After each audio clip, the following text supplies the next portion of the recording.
নমস্কাৰ সকলোকে স্বাগতম জনাইছো মোৰ ইউটিউব চেনেললৈকে আশা কৰিছো সকলোৱে ভালে আছে মাঘ বিহুৰ প্ৰাক মুহূৰ্তত সকলোকে ভাল খবৰ দিব বিচাৰিছো হয়তো আপোনাৰ থাম্বনেল চাই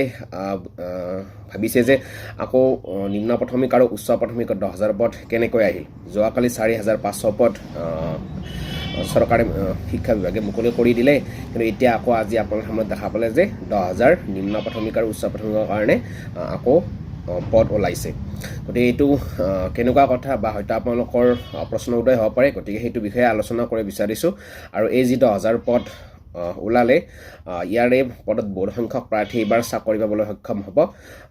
বিহুৰ আগে আগে এইটো শিক্ষা বিভাগে বহুত বেছি ভাল খবৰ দিলে যোৱাকালি ভিডিঅ'টো আপোনালোকে নিশ্চয় এই ইনফৰমেশ্যনটো পাইছে ইতিমধ্যে অসমৰ টেট পাছ কৰা প্ৰাৰ্থীসকলৰ ইনফৰমেশ্যনটো প্ৰায় সকলেই জ্ঞাত আৰু বহুতৰে আশাৰ বাচ্চা আছিল সেই আশাটো পূৰণ হ'বলৈ গৈ আছে এটা কথাটো হ'ল 10000 পদ কেনেকৈ হ'ল আৰু 10000 পদ কেনেকৈ আহিল এইটো বিষয় এতিয়া খুব গুৰুত্বপূৰ্ণ আৰু 10000 পদ কিন্তু বহুত কম নহয় বহুত বেছি সংখ্যকেই পদ কাৰণ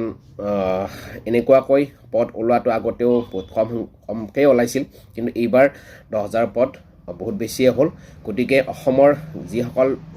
টেট পাছ কৰা প্ৰাৰ্থী চাকৰি নোপোৱাকৈ আছে সেইসকল প্ৰাৰ্থীৰ কাৰণে এবাৰ সুবৰ্ণ সুযোগ আহিছে যিসকলে আশাৰে বাট চাই আছে চৰকাৰ শিক্ষক হোৱাৰ সেই শিক্ষক হোৱাৰ সপোন এতিয়া সমাগত মাঘ বিহুৰ আগে আগে এই খবৰটো আহিল আৰু 15 ফেব্ৰুৱাৰীৰ পৰা আবেদন চলিব 31 মাৰ্চলৈকে এটা কথাটো হ'ল 10000 পদ কেনেকৈ হ'ল সেইটো বিষয়ে নিশ্চয় আপোনালোকক ক'ব বিচাৰিছোঁ এটা কথাটো হ'ল এই 4500 পদ ওলোৱাৰ আগত শিক্ষা বিভাগে যি এক বছৰ আগত 5550টা পদ মুকলি কৰি দিছিল সেই 5550 পদ এতিয়ালৈকে নিযুক্তি প্ৰক্ৰিয়া সম্পন্ন হোৱা নাই অৰ্থাৎ ভেৰিফিকেশ্যন বা মেৰিট লিষ্টটো ওলোৱা নাই বা ভেৰিফিকেশ্যনো হোৱা নাই আপোনাৰ physical handicap and sports culture যিসকলৰ আছে সেইসকলৰ বাহিৰে বাকীবিলাকৰ মেৰিট লিষ্টো ওলোৱা নাই বা ভেৰিফিকেশ্যনো ওলোৱা নাই গতিকে সেই 5550টা পদৰ বাকী আছে আৰু সেই 5550টা পদ শেষ নহওঁতে অৰ্থাৎ নিযুক্তি নিদিওঁতে যোৱাকালি আকৌ 4500 পদ ওলালে গতিকে এইখিনি গোটেই লগ লাগি আপোনাৰ 10050টা পদ হৈ গ'ল মুঠ 10050টা পদ হ'ল যিটো নেকি টেট পাছ কৰা প্ৰাৰ্থীসকলক এটা বহুত বেছি আশাৰ ৰেঙনি বহুত সংখ্যক প্ৰাৰ্থীয়ে কম মাৰ্কতে এইবাৰ চাকৰি পাবলৈ সক্ষম হ'ব যিসকলে অধীৰ আগ্ৰহেৰে বাট চাই আছিল তেওঁলোকৰ আৰু টেনশ্যন নাই চিন্তা কৰিব নালাগে মাঘ বিহুৰ পিছতেই হয়তো বাকী সেই আগৰ যি 5550 তাৰে মেৰিট লিষ্ট ওলাব আৰু এই মেৰিট লিষ্ট সম্পন্ন হোৱাৰ ঠিক কিছুদিন পিছত অৰ্থাৎ 15 ফেব্ৰুৱাৰীৰ পৰা আকৌ 4500 পদৰ কাৰণে অনলাইন পৰ্টেল মুকলি কৰি দিব অৰ্থাৎ যিসকলে 5500ত মানে নিযুক্তি পাবলৈ সক্ষম নহয় সেইসকলৰ কাৰণে তাৰ সমান্তৰালকৈ 4500ত আবেদন কৰিব পাৰিব গতিকে ইয়াতকৈ আৰু ভাল খবৰ বা সুবৰ্ণ সুযোগ হয়তো নাথাকিব গতিকে এইটো বহুত বেছিয়ে ভাল খবৰ গতিকে 10000 পদ কেনেকৈ হ'ল আপোনালোকে নিশ্চয় জানিব পাৰিলে গতিকে 10000 পদ কিন্তু বহুত কম পদ নহয় বহুত বেছিয়ে পদ হয়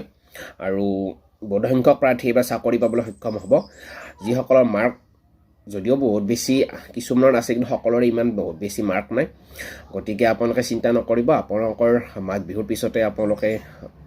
চাকৰি পাবলৈ সক্ষম হ'ব আৰু কথাটো হ'ল 5500 পদৰ কিন্তু যি মেৰিট লিষ্ট সেই 15 ফেব্ৰুৱাৰীৰ আগত ওলাবই আৰু তাৰ আগতেই সম্পন্ন হ'ব কাৰণ নহ'লে অভাৰলেপিং হ'ব আৰু সেই অভাৰলেপিংটো নিশ্চয় শিক্ষা বিভাগে হ'ব নিদিয়ে আৰু তাৰ আগতেই মেৰিট লিষ্ট ওলাব হয়তো মাঘ বিহুৰ পিছতেই মেৰিট লিষ্ট ওলাব আৰু তাৰ সমান্তৰালকৈ সেইখিনি সম্পন্ন হোৱাৰ পিছত 4500 পদৰ কাৰণে অনলাইন পৰ্টেল 15 ফেব্ৰুৱাৰীৰ পৰা মুকলি কৰি দিব গতিকে এইটো বহুত বেছিয়ে ভাল খবৰ আৰু যিসকল টেট পাছ কৰা প্ৰাৰ্থী আশাৰে বাট চাই আছিল যে তেওঁলোকৰ চাকৰিটোৰ কাৰণে বিজ্ঞাপন কেতিয়া মুকলি কৰি দিব বা কেতিয়া তেওঁলোকে আবেদন কৰিব পাৰিব বা কেতিয়া তেওঁলোকে নিযুক্তি পাব সেইসকল প্ৰাৰ্থীৰ কাৰণে বহুত বেছিয়ে ভাল খবৰ হয় আৰু এই যি আশাৰে বাট চাই আছে সেই আশাৰে বাট চাই থকা প্ৰাৰ্থীসকলৰ এইটো বহুত বেছিয়ে ভাল খবৰ কাৰণ 10050টা পদ কম পদ নহয় কাৰণ এক বছৰৰ ভিতৰত বুলিয়ে ক'ব লাগিব এক বছৰ আগত যি 5550টা পদ ওলাইছিল তাৰ এক বছৰ এক মাহ হৈ যোৱাৰ পিছত আকৌ 4500 পদ ওলালে টোটেল মিলি আপোনাৰ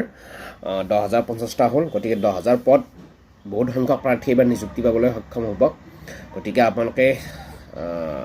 বিন্দাছ থাকক আৰু বিহুটো ভালকৈ উদযাপন কৰক আৰু সকলোৱে নিযুক্তি পাওক সেইটো আশা কৰিছোঁ। ইয়াৰ পৰৱৰ্তী পৰ্যায়ত ইয়াৰ ৰিলেটেড আকৌ ভিডিঅ' বনাম। গ্ৰেজুৱেশ্যন লাগে নালাগে বা কেনেকৈ আবেদন কৰিব, বেটাৰমেণ্ট একচেপ্ট কৰিব নকৰে, কি হ'ব, এনেকুৱা ধৰণৰ বিভিন্ন ইনফৰ্মেশ্যন আপোনালোকৰ মাজলৈ আহিম। গতিকে এইটো ভিডিঅ' আপোনালোকে চোৱাৰ পিছত নিশ্চয় ভাল লাগিব, কাৰণ ভাল লগাটো স্বাভাৱিক, কাৰণ 10,050টা পদ কম পদ নহয়। গতিকে বৃহৎ সংখ্যক প্ৰাৰ্থী এবাৰ নিযুক্তি পাবলৈ সক্ষম হ'ব, কাৰণ সৰ্বকালৰ ইতিহাসত এইটো এটা বৃহৎ নিযুক্তি বুলিয়ে ক'ব লাগিব, কাৰণ দুটা লগাই দিলে 10,050টা পদ হৈ যায়। গতিকে আশাৰে আমিও ৰৈ আছোঁ যে নিযুক্তি পাওঁ সকলোৱে। আৰু যিসকলৰ কম মাৰ্ক আছে বা যিসকলে ভাবি আছে যে অন্যতকৈ মোৰ মাৰ্ক কম বা মই নাপাম নেকি, সেইসকলে চিন্তা কৰিব নালাগে, কাৰণ বৃহৎ সংখ্যক প্ৰাৰ্থীয়ে এইবাৰ মেক্সিমামে চাকৰি পাবলৈ সক্ষম হ'ব। গতিকে